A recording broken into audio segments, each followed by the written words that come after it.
प्यारे दोस्तों साथियों, इंजीनियर विष्णु अग्रवाल का नमस्कार। आप सब साथियों का इस चैनल पर स्वागत है।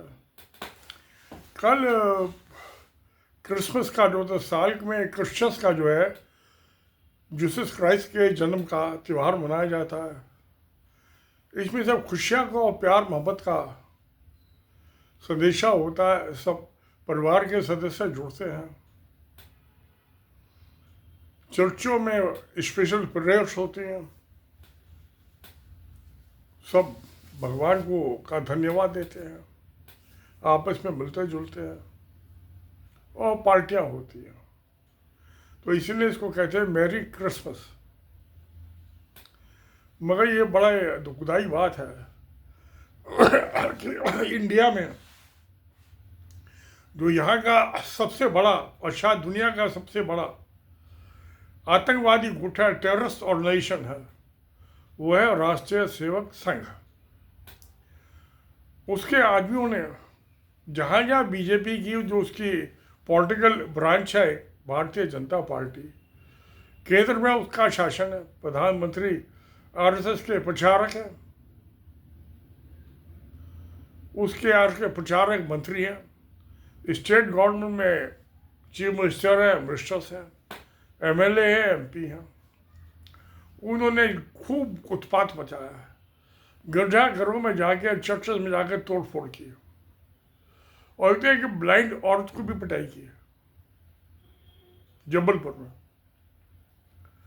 तो खूब हिंसा का नंगा नाच हो रहा था, क्योंकि ये कहते हैं हम हिंदू हैं, तो दूसरे वैसे तो कहते हैं वसुंधरा कुटुंबम, सारा ब्रह्मांड हमारा कुटुंब है।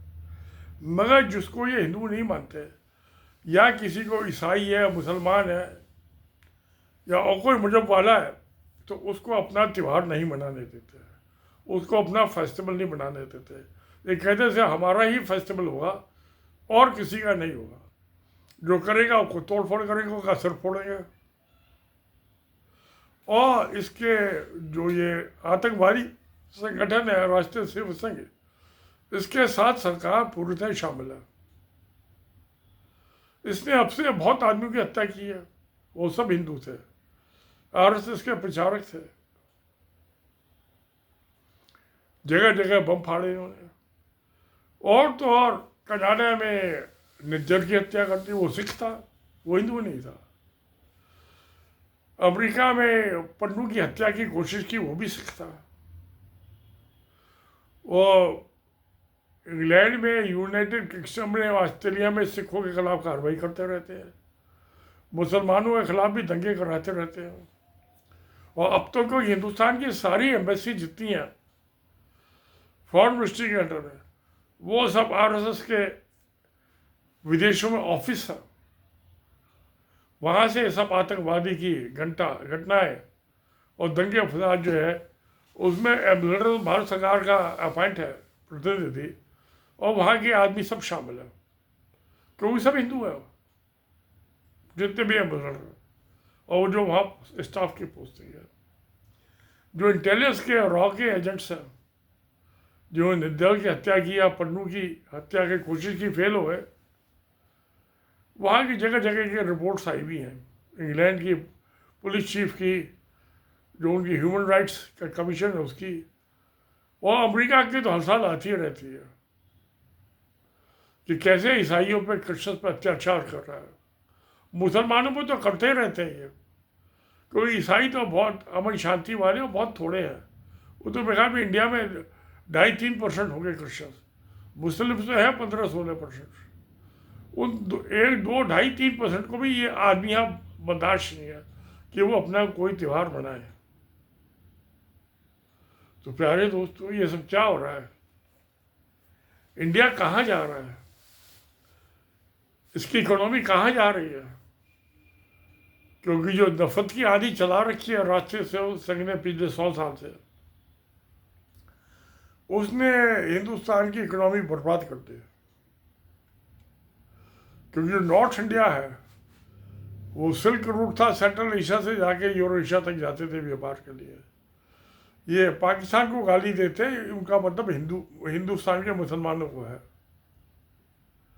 रोज पाकिस्तान, हिंदुस्तान, मस्जिद, मंदिर,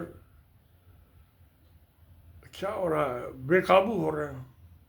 और मुझे जिन स्टेट्स में बीजेपी की सरकार नहीं है, आरएसएस वालियों की सरकार नहीं, इनके प्रचार होगी, वहाँ पे दंगा फसाद नहीं। केरला में तो हुआ, वहाँ हुआ है।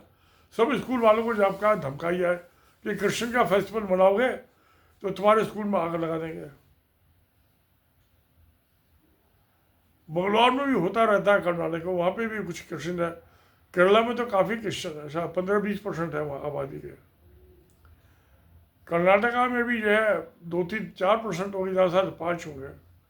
बंगलौर में कैपिटल सिटी है, उसमें थोड़े ज़्यादा होंगे। तो प्यारे दोस्तों, ये तो इंसानियत की हत्या हो रही है। और सरकार इनको रोकने टोकने के लिए तैयार नहीं है, कोई सरकार तो इनकी है। तो ये बताइए, कोई अच्छा, अपने भी हथियार त्योहारों में दंगा फसाद करते हैं, हिंदुओं के भी, और लगाते हैं नाम मुसलमानों का, और पुलिस वाले मुसलमानों को गिरफ्तार कर लेते हैं।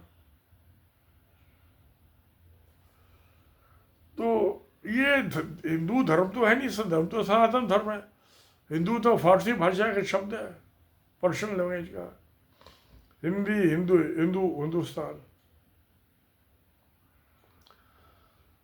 तो ये ना हिंदू बने ना मुसलमान बचे, इंसानियत से बहुत दूर हो गए। प्यारे दोस्तों, मैं तो इसको सब गलत मानता हूँ। सरकार की, पुलिस को कार्रवाई करनी चाहिए, मगर पुलिस तो पॉलिटिशियन की नौकर होती है, जो पॉलिटिकल एग्जीक्यूटिव होती है उसकी नौकर होती है, और जो ब्यूरोक्रेट्स होते हैं वो भी उसी का नौकर है, और पुलिस के जो एग्जीक्यूटिव है वो भी उसी का नौकर है। तो ऐसे पापियों के दुष्टों के खिलाफ कौन कार्रवाई करे? कोई नहीं कर सकता। और ये जानते हो, जो क्रिमिनल एलिमेंट है, जो दंगाई हैं, आतंकवादी, वो जानते हैं इस चीज़ को, ये सरकार हमारी है, हमारे खिलाफ कोई कार्रवाई नहीं हो सकती। और उनको डर होता कि हमें कार्रवाई हो सकती है, तो उनकी हिम्मत नहीं थी करने की। गवर्नमेंट से उनको प्रोटेक्शन मिला हुआ है, तो फिर कोई क्या कर सकता है? तो मुझे तो बड़ा अफसोस हुआ ये जान के कि कब दंगाइयों ने दंगे फसाद किए, मार्च में जो डेकोरेशन किया उनको तोड़ा फोड़ा है, चर्च में जाके तोड़ा फोड़ा है। और ये अब से ही नहीं, अब 2024 में भी मेघालय में जो क्रिश्चियन चर्च थी उसमें जाके श्री राम के नारे लाए, बोल जय श्री राम। तो राम ने तो नहीं कहा, ये राम का नाम बदनाम कर रहे हैं। पर इनको इससे क्या लेना देना? इनको तो लूटपाट करनी है, दंगे फसाद करना है, आतंकवाद। जब आप किसी को डराते हो तो वो आतंक होता है, टेरर। तो जो किसी दूसरों को धमकाए, डराए, वो टेररिस्ट हो गया। इसके साथ कुछ भी नहीं बचा। तो चलिए, मैं तो उसे अफसोस ही कर सकता हूँ, मैं क्या कर सकता हूँ। अपनी वेदना प्रकट कर दी मैंने आपको। अब मैं 82 साल का बूढ़ा हो गया, मैं तो हमेशा चर्चेस में जाता भी रहता हूँ, खास तौर से क्रिसमस के दिन। कल तो मैं नहीं जा सका था क्योंकि मैं अपने भाई के यहाँ चला गया हवन कराने रोनी। वहाँ से लौटा था मैं वही 5:30-6 बजे। तो चर्च जाता तो दिन में जाता, अब मैं अंधेरा होने के बाद मुझे ठीक दिखाई नहीं देता बुढ़ापे की वजह से, तो मैं कहीं जाता भी नहीं। तो क्या अल्टीमेटली इस आतंकवाद का नाश होगा, आज हो कल हो मैं नहीं जानता, नाश होगा। पाप का तो हमेशा नाश हुआ है। तो फिर इन्हीं शब्दों के साथ मैं अपनी संवेदना प्रकट करता हूँ ईसाई बहन भाइयों के साथ, समुदाय के साथ। और सत्य में जयते। नमस्कार, धन्यवाद।